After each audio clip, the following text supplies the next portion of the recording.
Салам алейкум, Залимхан Султан Хамидович.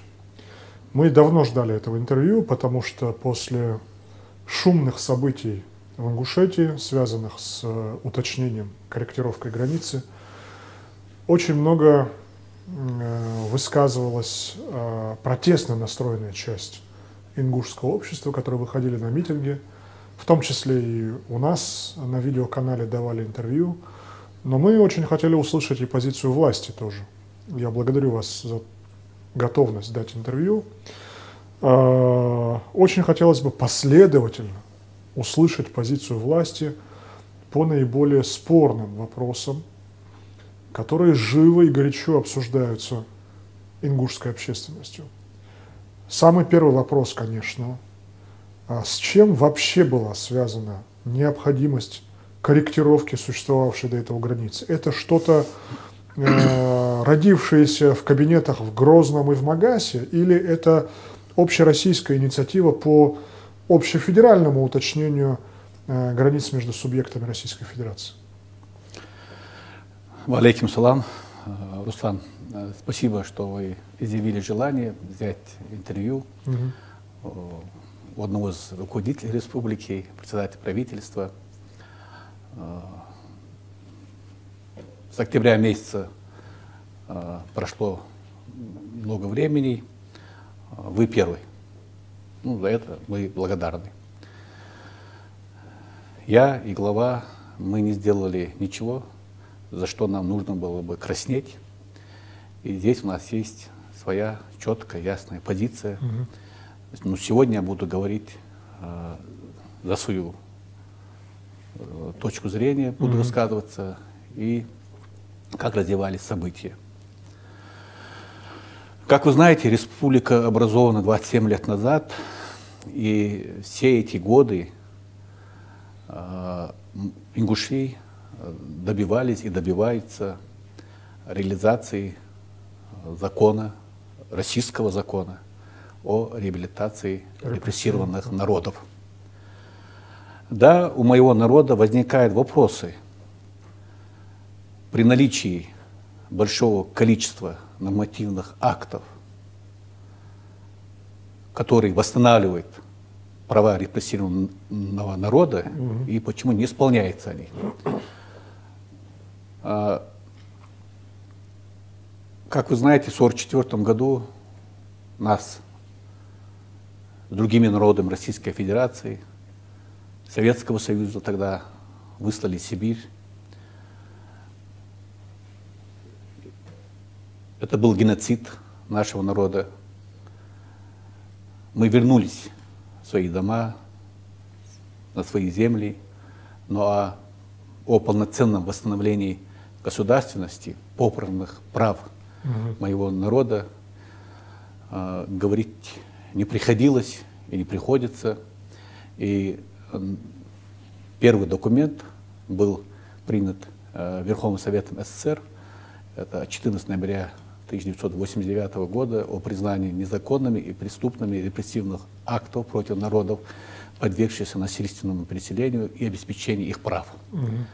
В исполнении этого решения, как мы все знаем, был принят закон о реабилитации репрессированных народов, о реабилитации жертв политических репрессий и закон об образовании Ингушской республики. Вы знаете, мы долгое время с чеченцами жили в одной республике. У нас общая история, общие традиции, обычаи. Но ингуши всегда стремились к своей отдельной государственности. После образования Ингушской республики она была образована, кстати, очень интересный момент, без определения территории. Тогда еще. Ну, потому что ситуация была сложная она была, республику создали, но не была обозначена территория. Были формированы комиссии федерального уровня. Они, не приступив к работе, расформировались. Вопрос очень сложный. Сложный, тем более у нас на Кавказе, у нас малоземелье. Каждый народ знает свою историю, ингуши знают свою историю. И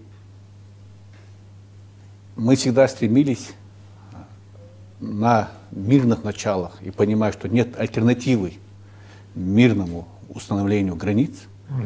И вот эти решения по установлению границ, инициативы, они были разные годы, но они не увенчались успехом. И в сентябре-октябре прошлого года, благодаря воле, еще раз подчеркиваю, двух глав наших субъектов, это Юнусбека Маматхевича Евкурова и Рамзана Ахмадовича Кадырова, была установлена граница. Она отвечает интересам двух наших народов, и чеченского, и ингушского. Она справедливая, она законная. Но почему именно в прошлом году? Почему вдруг родилась эта инициатива? Это опять-таки в рамках общефедеральной повестки? Или это было на самом деле решение, вдруг родившееся здесь, на Кавказе? Вы знаете, что на территории Российской Федерации последними реализовали закон о муниципальных образованиях, об осуществлении местного самоуправления на территории двух наших субъектов, это Чеченская Республика и Республика Ингушетия. К установлению этой границы мы, как я говорил выше, шли долго и давно, этот вопрос поднимался. Не хочет и не хотел федеральный центр эти границы устанавливать. Почему и эти комиссии, образованные и раньше, они не приступали к практической работе и не определяли эти границы. Ингушская сторона всегда этого хотела. И в 2009 году, когда уже вопрос стал о реализации федерального закона об общих принципах организации местного управления Российской Федерации, и тогда и ингушская сторона в своем законе прописала, что данный закон 5 РЗ от 23 февраля 2009 года не устанавливает административные границы. То есть даже в том законе не было? В том законе. И чеченская сторона в своем законе от 13 февраля 6 РЗ тоже прописали, что данный закон устанавливает границы муниципальных образований, станицы, то есть сельских поселений, это Серноводская, Асиновская. И вопросы установления границы Сумжинского района, они будут решены в соответствии с Конституцией Российской Федерации, с законом Российской Федерации по соглашению между двумя субъектами. То есть получается, что к осени прошлого года просто ситуация созрела, логически подошла к определению, уточнению границ. Вопрос, он, как вы сказали, он вставал и раньше. Но никто не хотел на себя взять вот эту политическую ответственность. Хорошо, а почему сегодня тогда вопрос решен? В 2012 году этот же вопрос, который вставал по уточнению границы, в тот период ингушское руководство занимало позицию, что мы эти земли оставляем за Республикой Ингушетия. Как бы все на Кавказе помнят, что была достаточно такая затяжная фаза по обмену репликами, мнениями, позициями между чеченской и ингушской стороной. В тот период ингушское руководство посчитало, что эти земли должны оставаться в составе Республики Ингушетия. И вдруг к 2019 году, 2018 году, значит, ситуация поменялась. Почему? Значит, закон, на который вы ссылаетесь 2012 года, был принят парламентом Чеченской Республики. Закон включал в себя населенные пункты, относящиеся к Республике Ингушетия. Их можно сегодня перечислить. Это сельское поселение Чемульга, это сельское поселение Нестерское, это сельское поселение на тот момент еще Орджоникидзевское, это сельское поселение Троицкое, это сельское поселение Вознесенское, это сельское поселение Акиюрт. И сегодняшнем законе при установлении этих границ ни один населенный пункт, где проживают люди, как с чеченской стороны, так и с ингушской стороны, они остались жить так, как и живут, не перешел под юрисдикцию той или иной республики. Тот закон, который вы сейчас ссылаете, он сегодня не действует с момента подписания соглашения, и чеченская сторона отменила закон 2012 года. Отменен. Отменен и отменила 2012 года. Я вам сказал, что еще подчеркну, что ни один населенный пункт, где проживают люди как с той и с другой стороны, не поменял свою юрисдикцию. Вот это очень было важно. Это было такой вот основной линией двух глав и двух субъектов. Удивительным образом граница, которая пролегла в соответствии с последним соглашением, она совпала с той условной линией, которую обсуждали или согласовывали между собой Руслан Аушев и Джохар Дудаев. Почему именно совпало с тем видением границы начала 90-х годов? Или это случайное совпадение? Или в этом есть какой-то смысл размежевания территории между чеченским и ингушским народом, который был тогда еще затронут? Как я говорил выше по поводу населенных пунктов, я говорил и подчеркнул, сегодня эта линия прошла так, как она за эти 27 лет устоялась за некоторыми незначительными, если не считать, территориями. Особенно в равнинной, низменной части эта территория прошла, как она была за все эти годы. Что очень важно все-таки. Хорошо, значит, если... я извиняюсь, вот встречались министры двух субъектов сельского хозяйства, министры природы, и проходили пешком по всем этим границам. Я как сказал выше, значит, граница наша не затронула ни один населенный пункт. Это очень важно. В том законе, который вы называли, они включали в себя 7 населенных пунктов.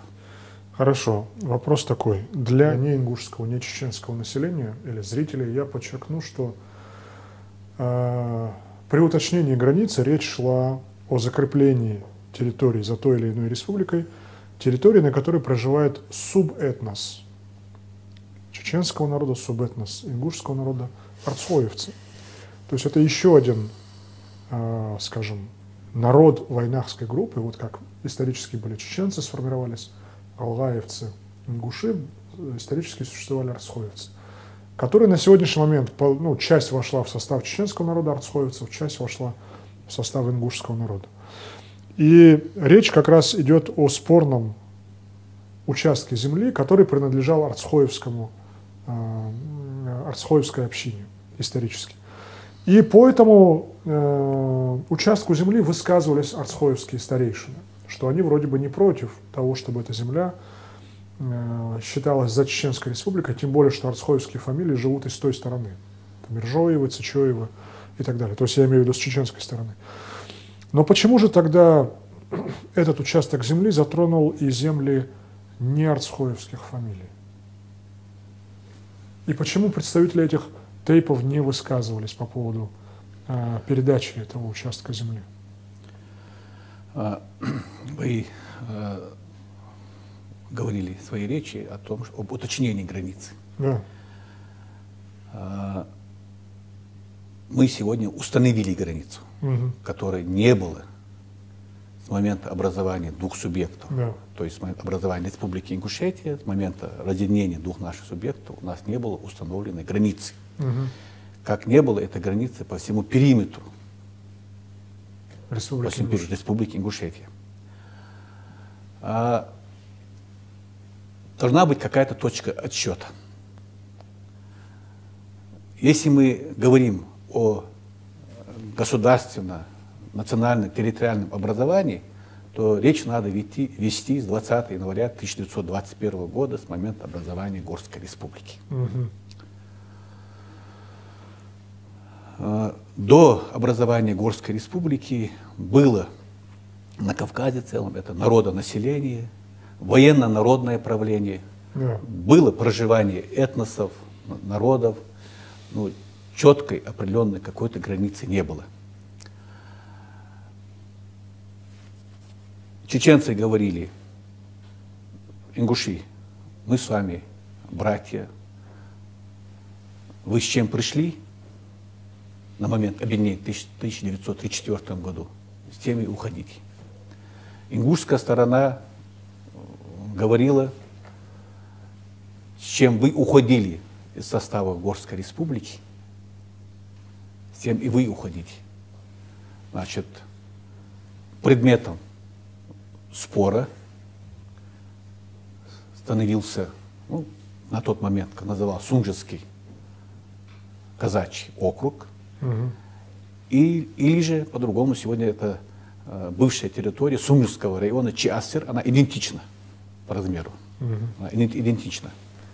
И я считаю, и мои друзья, коллеги считают, что точкой отсчета, если берем мы, то должен быть момент образования Горской республики.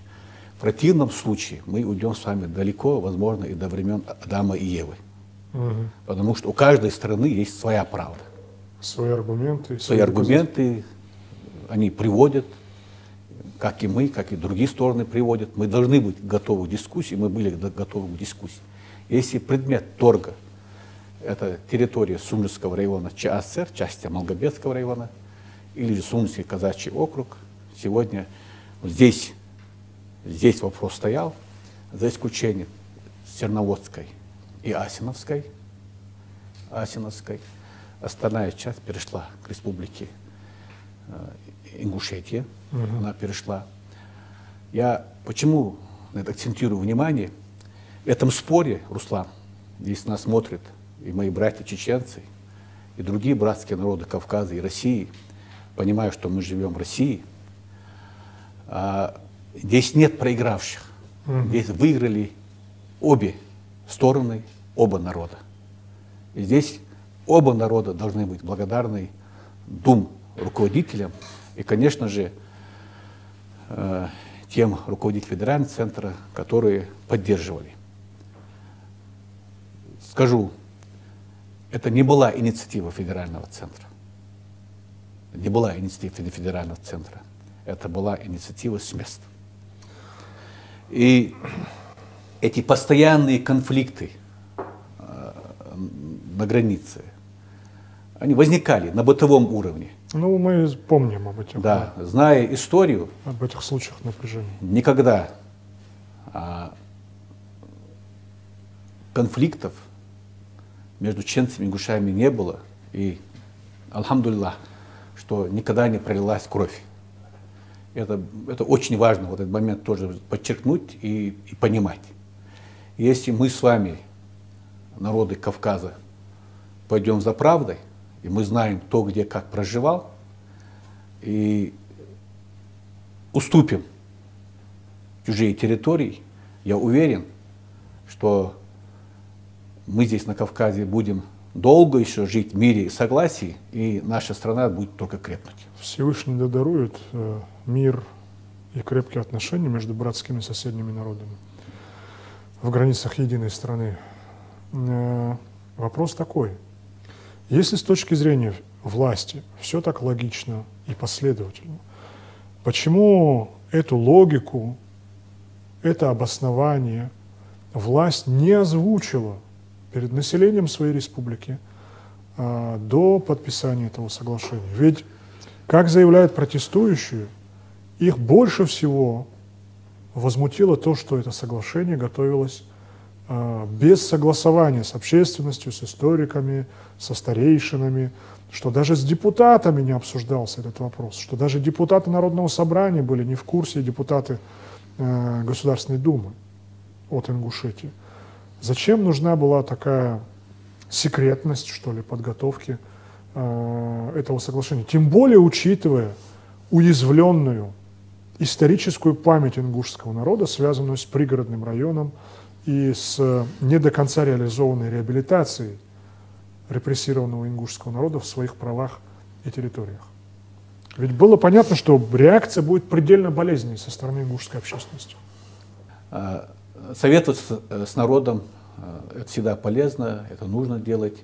Закон это не предполагал. Вопрос стоял о проведении референдума по установлению границ. Закон не предполагал проведения референдума. У республики не было границы. Только при изменении границы нужно было проводить референдум. То есть руководство Ингушетии посчитало, что если мы границу меняем, референдум нужен, но мы ее не меняем, а просто закрепляем то, что... Нет, у нас вообще не было границ, мы ее устанавливаем. Только что установление. Да, то есть установление границ. Юридическая коллизия позволила избежать проведения референдума, я так понимаю. Мы границу не меняем, мы ее просто устанавливаем. Так, я так понимаю? Я бы не применил бы здесь термин «избежать». Да. Мы ничего не избегали. Да. Были проведены консультации определенными группами. Эти консультации были проведены. Была проведена работа. Так вот, широко имеется в виду, что привлечь все население республики к рассмотрению этого вопроса, конечно, не было сделано. Это не было сделано, потому что закон это не предполагал. Но после того подписания соглашения работа была усилена, и до того, как большое количество людей не вышли на улицы Магаса, не согласные с подписанием соглашения, даже те, которые сегодня высказывают другую точку зрения по установлению границы, они были согласны. Согласно с тем, как пролегла граница? Как она была, граница установлена, они были согласны, с ними эта работа была, разговаривали, общались. Это не против чего же они тогда выходили на митинг? Вы знаете, те, которые стоят или стояли на улице, митингующие, и мы здесь, которые сидим в кабинете, мы один народ. Мы все хотим восстановления исторической справедливости. Действительно, это мои наблюдения, на первый момент было недопонимание этого вопроса. Действительно, определенная часть людей вышли несогласные. Некоторая часть людей, не людей, а оппозиционно настроенные люди все эти годы возглавили это движение. Вот это самое интересное. Кто эти люди, оппозиционно настроенные, которые возглавили протест? Которые годами добивались смены руководства, отставки Юнусбека Евкурова? Профессиональные оппозиционеры, так скажем? Значит, как я сказал, когда люди выходили, молодежь, не молодежь, а несогласные с установлением границ, люди, когда вышли, ими начали управлять. Управлять люди, которые, вы как сказали, они не только не согласны с Юнусбеком Евкуровым, они не согласны действиями, работой и в свое время Руслана Алушева, и Мурата Зязикова, да и Юнусбека Евкурова, и федерального центра. Они, в принципе, известные лица.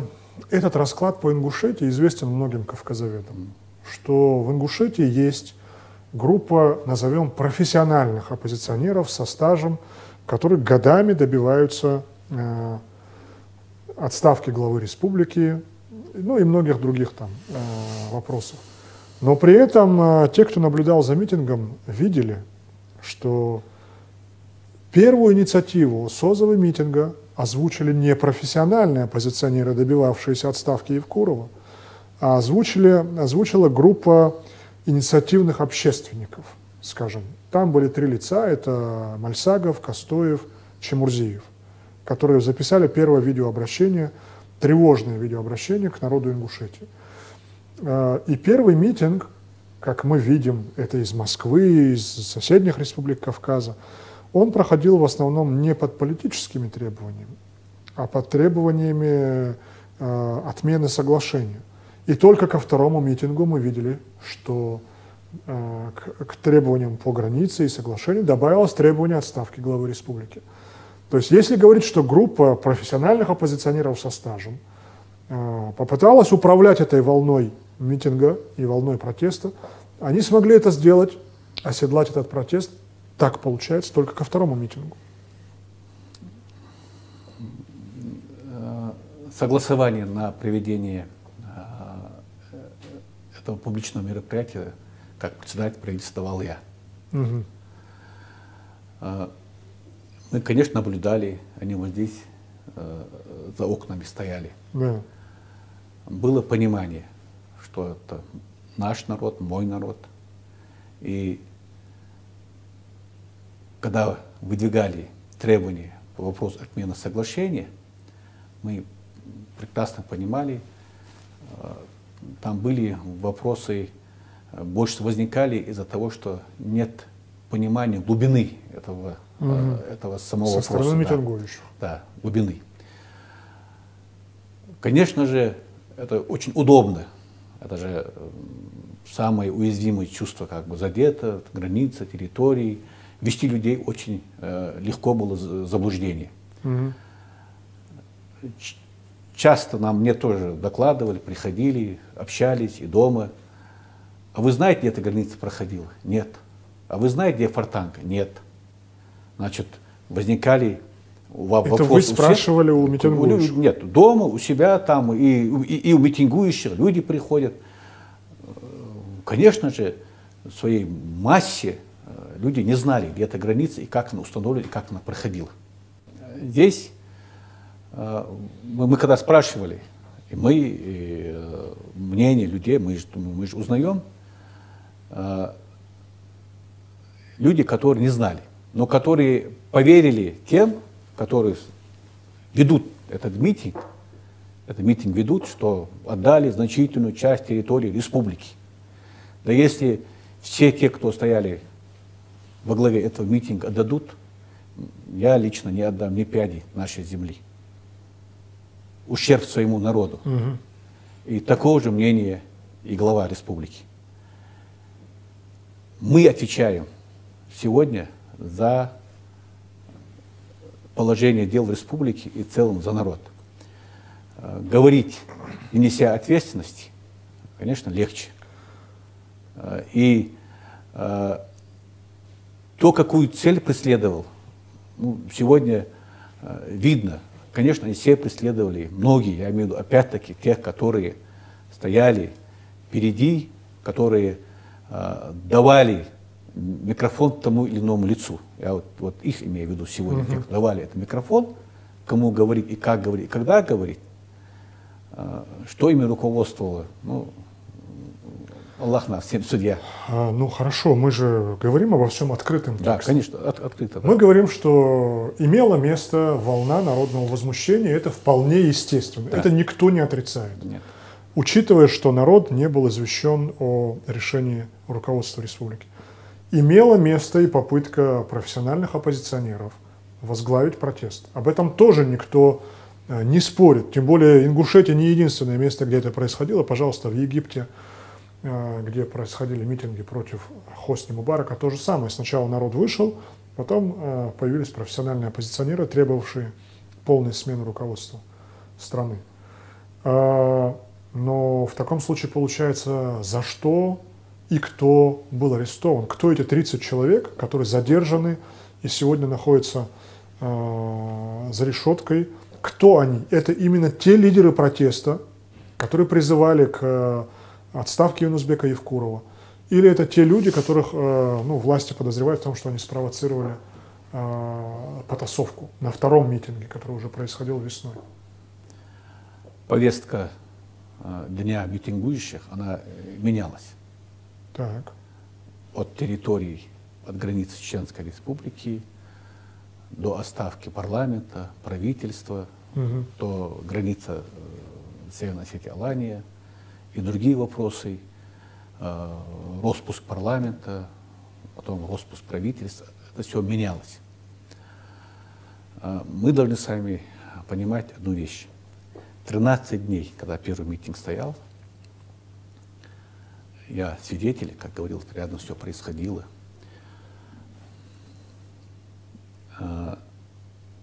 И глава республики в первую очередь. И мы, когда коллегиально общались, принимали решения, я давал решение на продлевание этого митинга, мы исходили из того, что народ наш, еще раз подчеркиваю, кто-то недопонимает вопрос.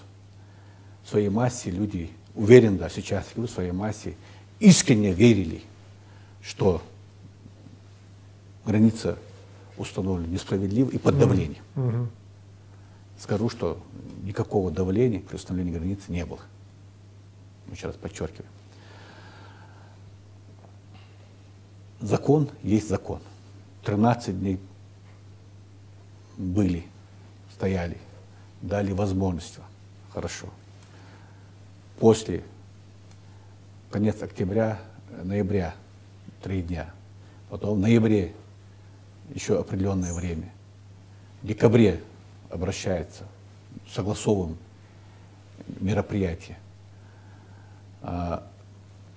Повестка, то, что мы сейчас говорили, уже она стала ясна. Здесь уже видно было, что это чисто вопросы политического характера. Это отставка руководства республики. И уже в марте месяце дали согласие. На второй митинг. Уже, 4-й, 5-й там, митинг, да, уже митинг. То есть, если мы говорим по периодичности, вам дано время до 18 часов, дано время. Закон не я принимаю, не Евкуров, и не вы, извиняюсь, Курбан. Это коллегиальный орган, Государственная Дума, принят закон. Предложено было разойтись. Люди, многие, ушли. Ушли, когда поняли. Но когда мы получаем уведомление о проведении того или иного публичного мероприятия, там есть организаторы, ответственные есть. И этот человек, который обратился за разрешением, за уведомление о проведении митинга, он несет ответственность. И те, конечно же, они приняли уже участие в несанкционированных действиях. Я бы хотел сегодня их всех видеть на свободе, но закон есть закон, он суров. Вы говорите несанкционированные действия. Речь идет о потасовке с сотрудниками Росгвардии. Хотел бы затронуть вот такой нюанс. Та дисциплина, которую показали митингующие на первом митинге, она удивила всю Россию, что общественность, не имеющая одного жесткого руководителя, не подчиненная там, партийной дисциплине, военной, административной дисциплине, просто митингующий народ, способен соблюдать такую дисциплину, следить за порядком, убирать территорию, на которой они стоят, не допускать эксцессов. Подобное поведение делает честь всему ингушскому народу. Пусть они даже митингующие, пусть они не согласны с главой, а глава не согласен с ними. Их поведение явилось украшением всего ингушского народа, потому что подчеркивало глубинный этикет, сохраненный ингушским народом. Как при такой дисциплине митингующих оказалась возможна эта потасовка с сотрудниками Росгвардии? Кто не уследил за ситуацией, или кто спровоцировал ее, или кто допустил эту ситуацию? То, что вы сейчас говорили, это характерная черта моего народа. Вот те 13 дней и после, когда давали разрешение, серьезных нарушений общественного порядка не было. Серьезных нарушений, я еще раз подчеркиваю. И тогда те сроки, которые были определены властью, они соблюдали и уходили. Но почему-то 26 марта, когда им было предложено после окончания санкционированного времени разойтись, они не разошлись. И больше скажу, что предводители, которые стоят во главе, повели их по федеральной дороге. Ну, вы можете назвать их имена? Кто эти предводители? По федеральной дороге. Они известные. Я сегодня не располагаю материалами дела. Из материалов, то есть из материалов, из интернета, это перевешивал Барахоев Ахмед, Погоров Ахмед, кого я видел, ну и те, которые, в принципе, не были замечены, скажем так, вот, активно в этом митинге. То есть ваша версия, что лидеры протеста повели их по федеральной дороге по несогласованному маршруту в несогласованное время? Перекрыли всю федеральную дорогу. Здесь уже не Евкуров решает и не Евлоев решает. Здесь есть нарушение федерального законодательства. И они сами себя подвели под действие, под нарушение действующего федерального закона. И здесь власть должна была среагировать, и здесь власть среагировала. Хорошо. На сегодняшний момент оказались задержанными изначально 30 человек, сейчас осталось чуть меньше в заключении. Я знаю, что депутаты Государственной Думы от Республики Ингушетия и сенаторы от Республики Ингушетия ходатайствовали об освобождении заключенных. Учитывая, что все-таки это была волна народного возмущения, учитывая, что доказать сейчас, кто спровоцировал потасовку, очень сложно, потому что оппозиционеры утверждают, не оппозиционеры, митингующие утверждают, что спровоцирована была силовиками потасовка, со стороны власти утверждают, что была спровоцирована профессиональными оппозиционерами, которые внедрились в массу протеста. Были ходатайства со стороны парламентариев и сенаторов. Как вы считаете, поможет ли это ходатайство в освобождении заключенных? Каковы перспективы освобождения заключенных или пребывания их под стражей дальнейшего? Все делается в рамках действующего законодательства. И глава республики, и депутаты парламента Народного собрания заявили, сказали, что могут выступить с ходатайством об освобождении. Но это все, вы как понимаете, на усмотрение суда и тех, кто ведет расследование. Помогут, ну, я не могу сейчас сказать, помогут, не помогут. Здесь я могу сказать одно, что мы все, наше общество, и члены Совета Федерации, и депутатов Государственной Думы, и все, и те, кто стояли на митинге, должны сделать сегодня все для того, чтобы консолидировать наше общество. Не говорить угоду конкретным личностям, даже то, что вы не думаете, а говорить правду. То ли связано с границей, то ли это связано с определением, установлением границы и с другим нашим соседом. Вот здесь нужно говорить правду и не будоражить народ. Тот, кто их выводил на митинги, тот, кто это призывал прийти людей, они несут, я считаю, что первую очередь ответственность за то, что сегодня задержанными находятся рядовые участники митинга, которые услышали их призыв и которые пришли сегодня сидят. Ну, надеяться на их освобождение можно в ближайшей перспективе?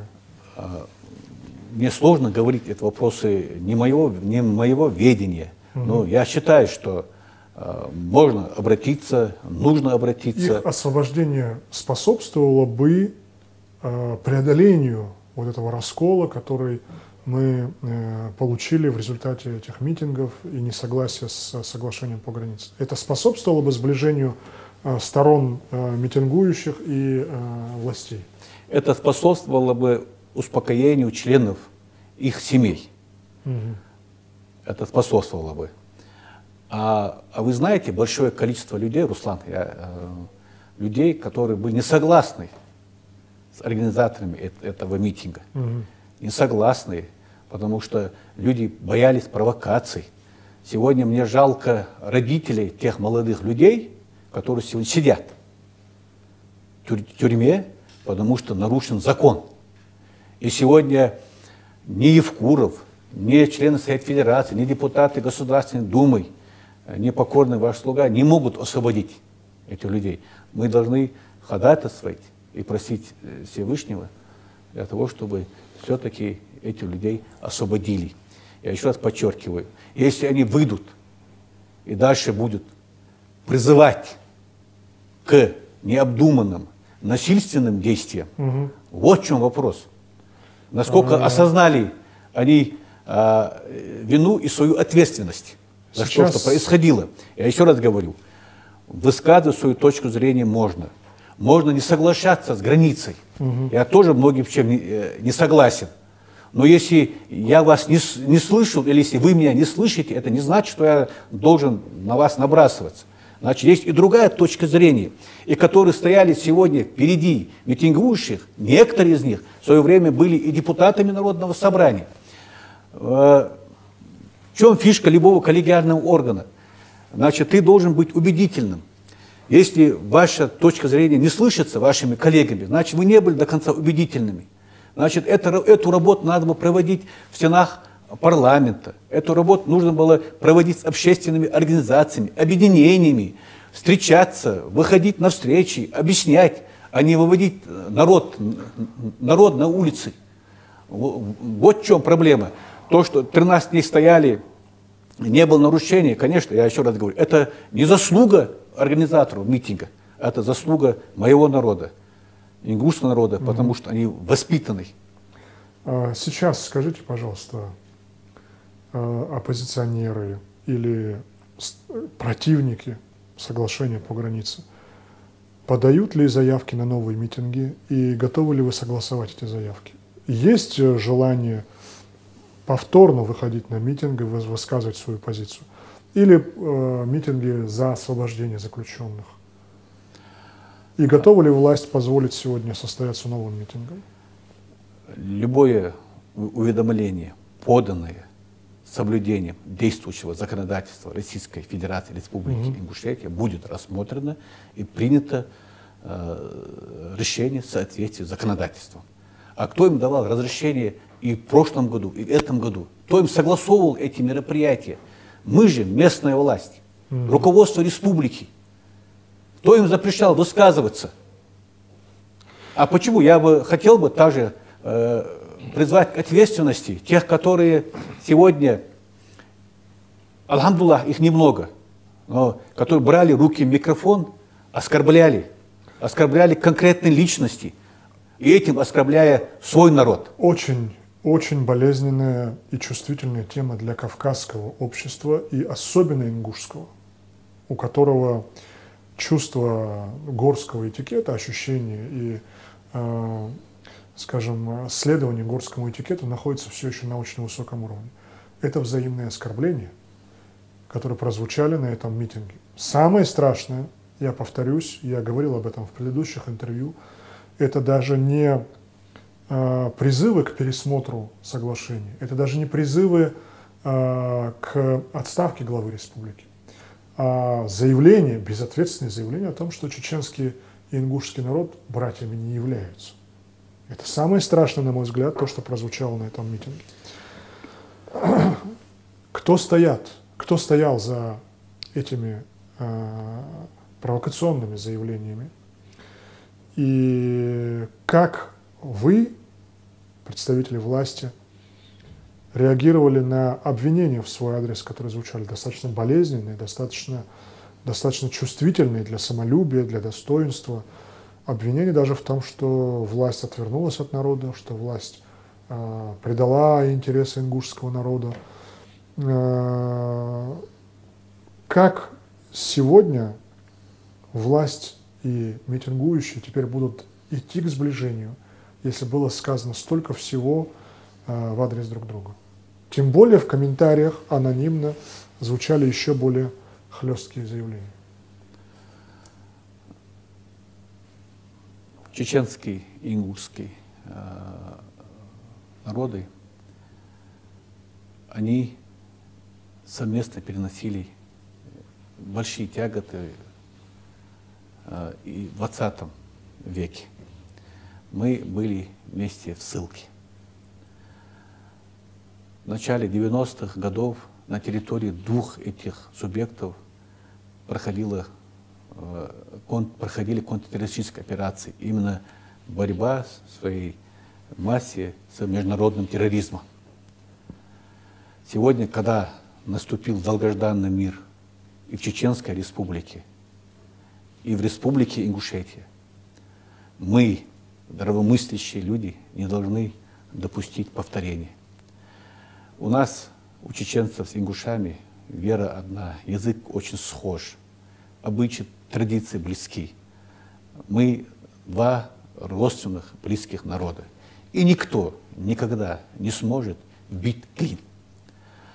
А те, которые стояли и выступали, и хотели разъединить эти два народа, а не те, которые выводили молодежь 5, 7, 8, 10 лет назад на преступный путь убийства людей, мирных людей, которые не хотели, чтобы в целом наша страна, наши две республики, два народа развивались. То есть вы хотите сказать, что среди профессиональных оппозиционеров затесались прежние лидеры, скажем, крайне настроенной молодежи? Я хочу твердо сказать, что там без вмешательства Запада все это не проходило. Значит, были силы извне. То есть как на Украине, как на Майдане? Хотят расшатать сегодня, а где легче всего? Где есть ряд нерешенных вопросов социального характера, территориального характера, политического характера. Два субъекта. Но сегодня мы, когда этот мир наступил, вот эти же люди, которые мы же прекрасно понимаем, сегодня за эти годы в республике погибло, как раз в канун трагических событий для республики, я даю вам интервью, более 400 сотрудников правоохранительных органов. Июня. Да, более 400 сотрудников погибло. Они были убиты международными террористами, независимо от национальности. А что происходило в соседней республике, и мы знаем, и в целом и в Дагестане, в тех масштабах это все не могли развернуть. И сегодня я говорю и уверен, значит,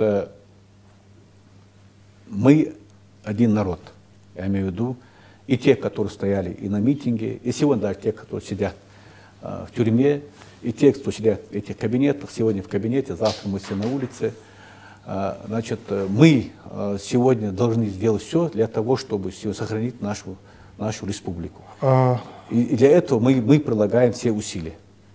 Вы сказали о проблемах безопасности, экстремизма, насилия, вооруженных нападений, которые пережили наши республики. И приход Юнусбека Евкурова, главой республики, был воспринят ингушами с восторгом, когда он пришел на смену Мурату Зязикову. Почему? Потому что народ связывал с ним надежды на то, что наконец будет покончено с насилием на улицах, со стрельбой, с похищениями, с внесудебными казнями, пытками и так далее. И федеральный центр сегодня ставит в заслугу Юнусбеку Евкурову, что с проблемой боевиков, с проблемой насилия на улицах ингушских городов и поселков покончено под его руководством.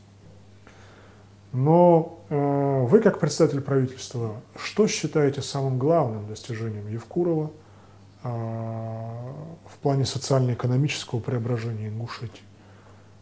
Побеждена ли безработица? Обеспечены ли садами, школами, больницами в полной мере жителей Ингушетии? Удалось ли запустить положительную динамику экономического развития? Почему? Потому что от состояния экономической сферы зависит и настроение народа, готовность его протестовать или не протестовать против действующих властей. Руслан, республике 27 лет, и все эти годы мы проходили очень сложные этапы. И очень сложный период достался Руслану Султановичу Аушеву. Это мнение главы республики Юнусбека Евкурова. Становление республики, создание органов власти, огромное количество беженцев. Это все нужно было обустроить, принять и потом строить еще здания для органов власти. Ну, республика становилась, и тут же начало активизации международного терроризма очень сложный период был. Пришел Мурат Зязиков. У него задача была в сложных условиях тоже, что ни день, то убийство людей. Это тоже сложный период был. Мы же знаем, что сегодня напрямую главы субъектов не отвечает за борьбу с терроризмом, с преступностью. Это федеральный территориальный орган, но при этом есть территориальный принцип организации власти. Юнусбек Мамыткеевич принял республику очень тоже сложный период, то, что я сказал. После 6 лет правления Мурата Магомедзядик принял Юнусбек Мамыткеевич Евкуров республику. Юнусбек Мамыткеевич Евкуров, я извиняюсь, автоматный перевес не бегал. Юнусбек Мамыткеевич Евкуров встречался с людьми, встречался с родственниками убитых преступников. Но обеспечивал политическое сопровождение. Значит, встречался, доводил, встречался с религиозными группами. И в течение 5-6 лет удалось все это переломить. О развитии республики можно говорить только буквально в последние 5-6 лет. И ни один федеральный центр, вы знаете, что у нас республика дотационная, не дадут деньги, если мы знаем, что сегодня построили, завтра взрывают. Сегодня поверили народу республики, поверили, что есть глава субъекта, который переживает за свой народ и хочет, чтобы этот народ был счастлив и сделает все для того, чтобы этот народ мог учиться, работать, лечиться. Вот для этого в последние годы построено огромное количество объектов социального, культурного назначения. Деньги начали последние только несколько лет приходить в республику, потому что деньги любят тишину. Мы сегодня, эти митинги, они работают против инвестиций.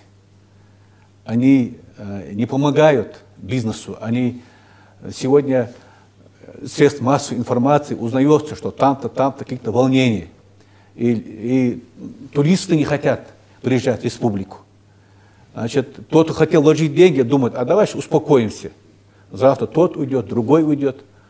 Значит, здесь я хотел бы сказать, основная заслуга Юнусбека Евкурова, это, конечно же, мир, который наступил в республике. Мы знаем, мы очень сложный период жили. И, конечно же, развитие сегодня не только социальной инфраструктуры, но и инфраструктуры для занятия бизнесом. И установление границы Чеченской Республики сегодня именно благоприятно влияет для притока инвестиций. Мы этот вопрос решили сегодня. Решили, еще раз я скажу, что этот вопрос сегодня, граница, она законная, легитимная, справедливая, самое главное. Она справедливая, эта граница. И кто бы что бы ни говорил, два народа вместе с другими народами Российской Федерации и дальше будут жить в мире и согласии. Наконец, я хотел бы спросить об наиболее узнаваемых символах Ингушетии в остальной части России.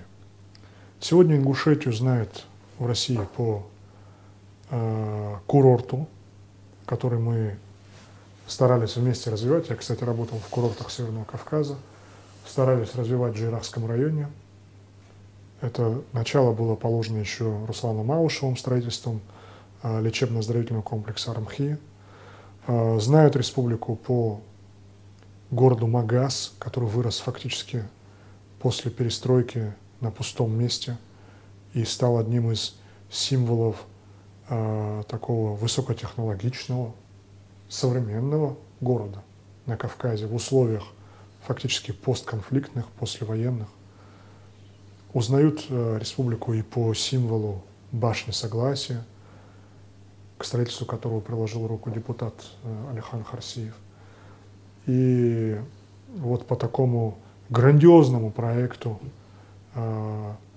как «Сад-гигант», разбитый при участии сенатора Билана Хамчиева, потому что на Кавказе я сегодня не могу вспомнить другого такого масштабного проекта в сельском хозяйстве, который бы решал проблемы импортозамещения, обеспечения рабочих мест и так далее, и так далее.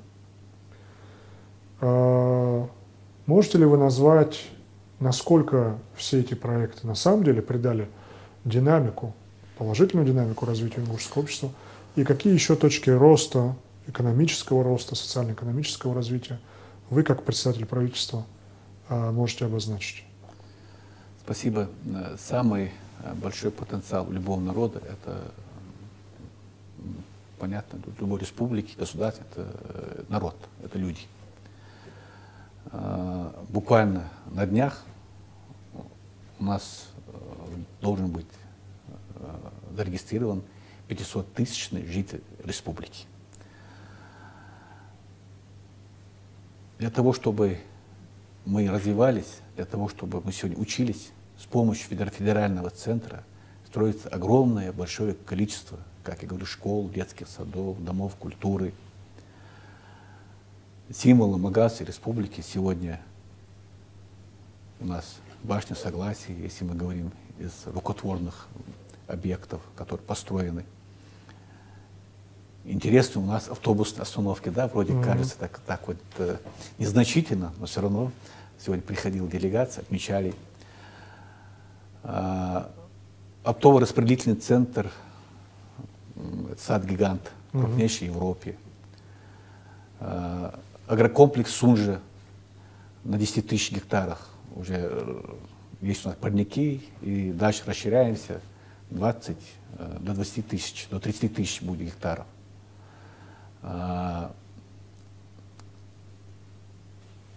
Мы планируем построить объекты, центры по обработке данных, так называемые данта-центры, центры обработки данных, по хранению данных.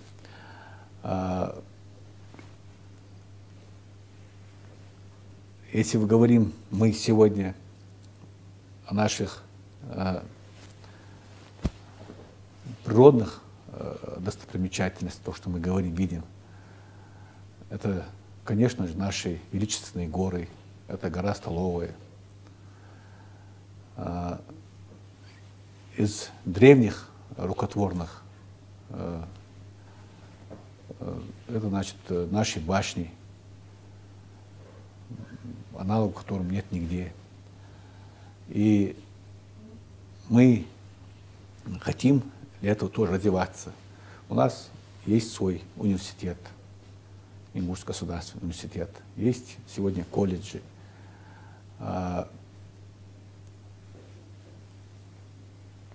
Очень много сегодня есть предложений от инвесторов, которые хотят вложить свои средства в республику, строить объекты и зарабатывать деньги. Это все стало возможным, я говорю, последние годы. У нас очень хорошее уже действующее предприятие, это РИАК, это по производству алюминиевых профилей. Значит, будет у нас завод по плавке алюминия.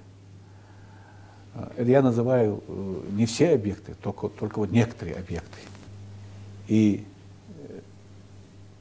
наше подрастающее поколение, молодежь, должны жить, развиваться в спокойных, мирных условиях.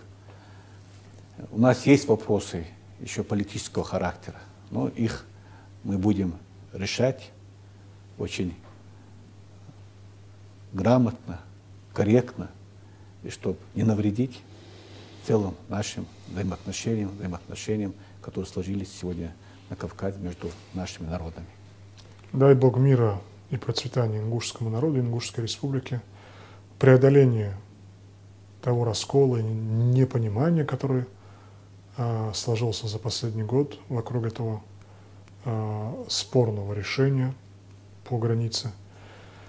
Я надеюсь, что мы все еще увидим Ингушетию в авангарде многих проектов социально-экономического, политического, молодежного и культурного развития нашей страны.